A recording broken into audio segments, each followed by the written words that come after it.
What is Guantanamo today? It began as a secretive place, isolated from the world, so as to hide the truth of what took place within its walls.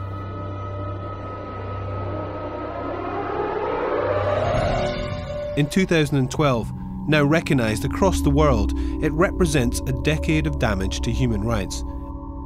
And not just in the US.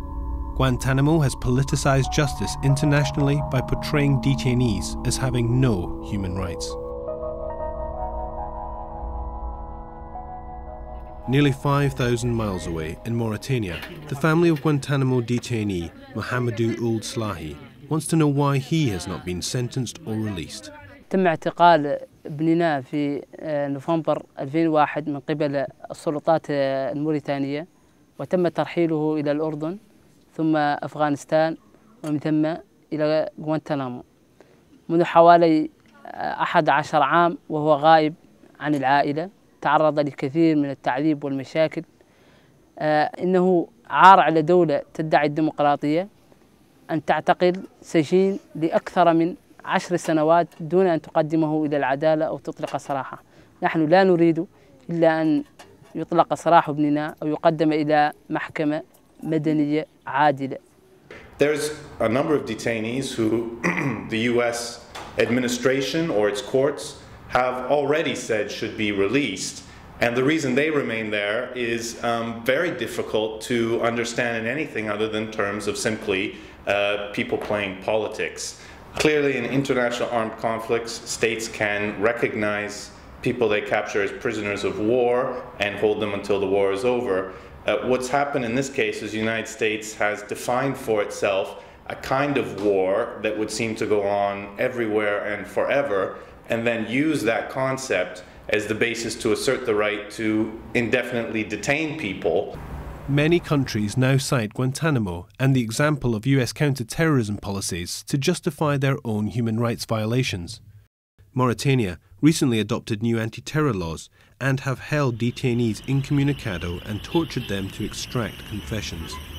And now in the US itself, President Obama has signed the National Defense Authorization Act, amid accusations that he has signed into law the use of indefinite detention. The president responded saying his administration would not authorize indefinite military detention without trial of American citizens because to do so would break the most important traditions and values of the nation. No explanation is given as to why it should be more acceptable to deprive non-citizens of their basic human rights in this way. But then, as is typical in discussions of Guantanamo in the USA, the president's statement makes no mention of human rights at all.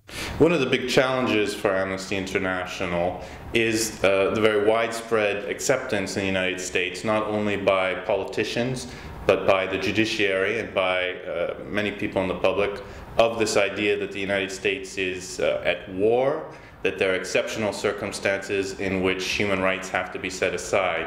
And the issue of Guantanamo has become highly politicized in domestic US politics. I tell you, as we speak, the threat to our homeland is growing. Looking for reasons why things are happening with Guantanamo as between Congress, the President, and the courts does not always yield a rational answer.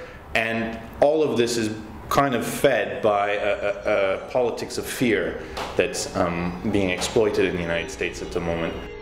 Clearly, among the people who are still at Guantanamo Bay, there are individuals who can and should be brought to justice for their roles in relation to terrorist attacks.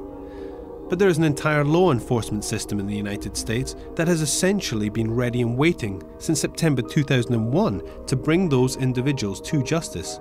So why, after a decade of detentions at Guantanamo, has only one detainee been transferred to the USA for prosecution in an ordinary federal court? When will America put liberty and justice before this politics of fear? Sign our petition to be delivered to Barack Obama before his 2012 State of the Union address.